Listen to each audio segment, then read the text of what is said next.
প্রয়োজনে শহীদ হইয়া যাইব, তারপরেও তারা ওভারব্রিজ পার হইব না। মানে এটা তারা প্রতিজ্ঞা করছে যে যা হয় হইব, আমরা ওভারব্রিজ দিয়ে পার হইব না। দেখেন কি সুন্দর একটা ওভারব্রিজ কিন্তু করা আছে, সেইটা দিয়ে পার না হইয়া তারা হাইওয়ে রাস্তা দিয়ে পার হইতেছে।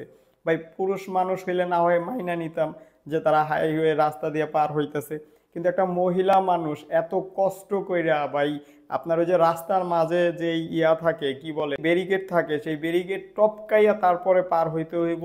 এতে যান চলে গেলে যাইব, শহীদ হইয়া গেলে হইয়া যাইব, যাতে যা হইয়া যাক, তারপরে ওভারব্রিজ দিয়ে পার হইব না। দেখেন ভিডিওটা, দেখেন কাহিনীটা কি করতেছে, মানে কি পরিমাণে কষ্ট হইতাছে, মানে কি বলবো কি পরিমাণ কষ্ট হইতাছে, তারপরেও এইখান দিয়েই যাইতে হইব।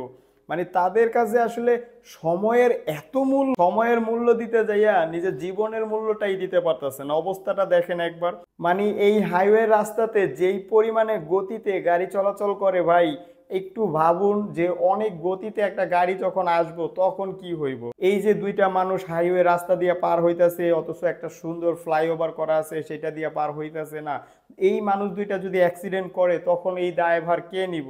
সরকার তো ঠিকই ফ্লাইওভার কইরা রাখছে, এখন আমরা যদি তার ব্যবহার না করতে পারি সেটার দোষ তো সরকারের না। আমরা তো সব সময় সরকারকে গালাগালি করি ভাই, আমাদেরও তো সচেতন হওয়া দরকার আছে, তাই না? অবস্থাটা দেখেন একবার। মানে এই ভিডিওটা নিয়ে আমি কথা না বলে থাকতে পারলাম না ভাই। এত কষ্ট করার কি দরকার ছিল কিছুই বুঝতে পারলাম না। আবার গাট্টি গুট্টিও আছে সাথে, ঠিক আছে, তাদের কথাই একটা যে প্রয়োজনে শহীদ হয়ে যান, মাগার ফ্লাইওভার ব্যবহার করুন না। আর ভিডিওটা বানানোর জন্য যদি কেউ কষ্ট পাইয়া থাকেন ভাই, দুঃখিত। আমি সবাইকে সচেতন করার জন্য ভিডিওটা বানাইছি। ভিডিওটা একটু লক্ষ্য করুন যে কি পরিমাণে কষ্ট তাদের হচ্ছে, তারপরও তারা এভাবেই পার হচ্ছে। ভাই প্রয়োজন নেই এইভাবে এত কষ্ট করে পার হবার, ঠিক আছে?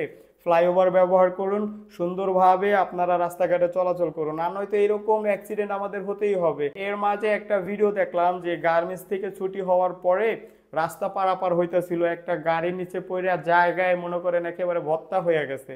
ভাই জীবনের মূল্য দিতে হইব, জীবনের মূল্য অনেক বেশি, সময়ের মূল্য তেমন বেশি না। এক জায়গায় হয় 10 মিনিট আগে পৌঁছাইবেন, সেই জায়গায় না হয় 10 মিনিট পরে পৌঁছাইলেন। এই জীবনের মূল্য দিতে শিখুন, সময়ের মূল্য নয়, জীবনের মূল্য বেশি। ভিডিওটা যদি ভালো লাগে তাহলে অবশ্যই শেয়ার করবেন, সবাইকে সতর্ক করে দিবেন।